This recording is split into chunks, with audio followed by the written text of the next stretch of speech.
Hey everyone, welcome to another installment of Harry Potter Theory. Today, we're going to be discussing Severus Snape, Gellert Grindelwald, spell creation, the Qilin, and the latest Fantastic Beasts film, The Secrets of Dumbledore. Okay, the title has probably confused you to no end, but to be fair, it probably should, because the topic today's video is centered around is all over the place.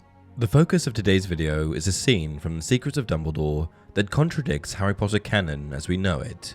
Well, at least that's what it looks like. This video idea was actually sent to me by one of my Instagram followers, so a big shout out to Wills Hep on IG for bringing it to my attention. Go follow me on IG at HP Theory if you aren't following already. This video is going to contain spoilers for The Secrets of Dumbledore, so if you haven't seen it yet, then come back later. Grindelwald's acolytes have captured the fabled Qilin, a mythical creature involved in the wizarding election process. Essentially, the Qilin is able to recognize those that are truly pure of heart. This makes it a perfect asset in helping to select a new wizarding world leader. However, this doesn't work quite so well when the process is tampered with, or more specifically, when the Qilin is tampered with.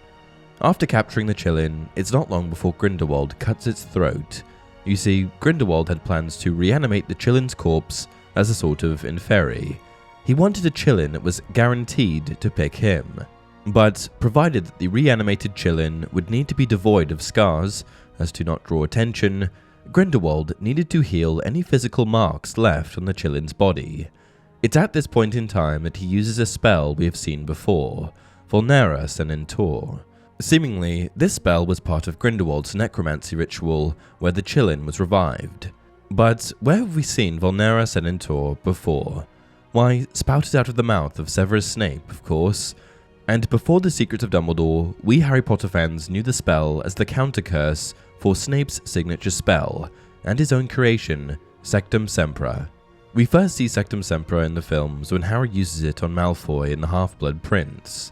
The name Sectum Sempra comes from the combination of two Latin words, sectus, which means having been cut, and semper, which means always. Sectum Sempra is a vicious dark curse that acts like an invisible sword, causing lacerations, hemorrhaging, and cuts upon its target. Often, after being struck, the target will lay there motionless as they lose blood. It is somewhat of a specialty of Snape's, and is featured in his textbook for advanced potion making. After Harry discovers Sectum Sempra, he first uses it on Malfoy. Blood spurted from Malfoy's face and chest as though he'd been slashed with an invisible sword. He staggered backward and collapsed onto the waterlogged floor with a great splash, his wand falling from his limp right hand. Slipping and staggering, Harry got to his feet and plunged toward Malfoy, whose face was now shining scarlet, his white hand scrabbling at his blood-soaked chest. Due to this spell's intrinsic ability to cause extreme damage to a target, a counter-curse seems like a safe bet. Vulnera comes from the Latin vulnus, which means wound, and Sedentur comes from the Latin senar, which means to heal. Vulnera Sedentur is the only known defense treatment for Sectum Sempra, and it's used to ease the blood flow, heal the wound, and remove the effects of the curse. For Vulnera Sedentur to be used most efficiently, it has been expressed that the incantation has to be repeated 3 times. The first time the incantation is uttered, it eases the flow of blood. The second time it's uttered, it begins to heal the wounds. And the third time it's uttered, the wounds will be fully healed. In order to prevent scarring, it's also necessary to use Dittany, which is a magical plant used in potion making. It's a powerful and restorative healing herb that makes fresh skin grow over a wound. The use of Vulnera Sedentur is described in the following excerpt. He knelt over Malfoy, drew his wand and traced it over the deep wounds Harry's curse had made. Muttering an incantation that sounded almost like song, the flow of blood seemed to ease. Snape wiped the residue from Malfoy's face and repeated his spell. Now the wounds seemed to be knitting. Up until this point, everyone thought Snape was responsible for inventing Vulnera Sedentur, and the glaring problem with Grindelwald using it is that Grindelwald used it in 1932, 28 years before Snape was born. Now, it's generally accepted that Snape invented the spell, and this is supported primarily by the fact that it's the solitary counter curse for an offensive curse that we know he created. During the Battle of the Seven Potters, Snape attempted to use the curse to sever the hand of a fellow Death Eater, but due to a slip, he accidentally cut off George Weasley's left ear instead. The following exchange between Remus and Hermione explains this. He lost an ear, lost in Snape's work. Judging by the fact that they almost immediately recognize this as Snape's work, I feel as though it supports the fact that Snape created the spell. We also know that Snape loved inventing spells. In fact, he's credited with inventing Sectum Sempra, Vulnera Sedentur, Levicorpus, Liberacorpus, the Muffliato Charm, Langlock, and the Toenail Growing Hex. Here's what I think. A young Snape, driven to excel in magic, began researching anything and everything he could find related to powerful magic, much like Tom Riddle during his inquisitive search for powerful magic like Horcruxes.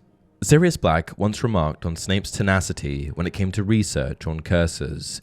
He knew more curses when he arrived at school than half the kids in 7th year. Amidst his research, Snape came across a text referencing magic used by powerful dark wizard Gellert Grindelwald.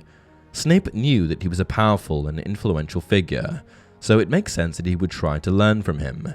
Why not learn from the best? It's here that he found Vulnera Sedentur, and while Snape saw no use for Vulnera Sedentur in its current form, aiding in reanimating dead corpses, he decided that he could modify the spell for his own usage. At this point, it became a counter-curse for Sectum Sempra. It's also worth mentioning that the way Grindelwald and Snape use the spell is quite different. Furthermore, Snape's version of the spell requires the use of dittany to prevent scarring. My other theory is this. Dumbledore taught Snape the spell. Dumbledore wasn't an idiot, and he probably knew very well that as a student, Snape was A. gifted, and B. creating all sorts of horrific offensive spells. Snape, in his youth, was entirely focused on doing as much damage as possible, learning offensive curse after offensive curse. He was bullied relentlessly in school, and he had a chip on his shoulder, a point to prove, and this prompted him to learn spells which could help him enact his revenge.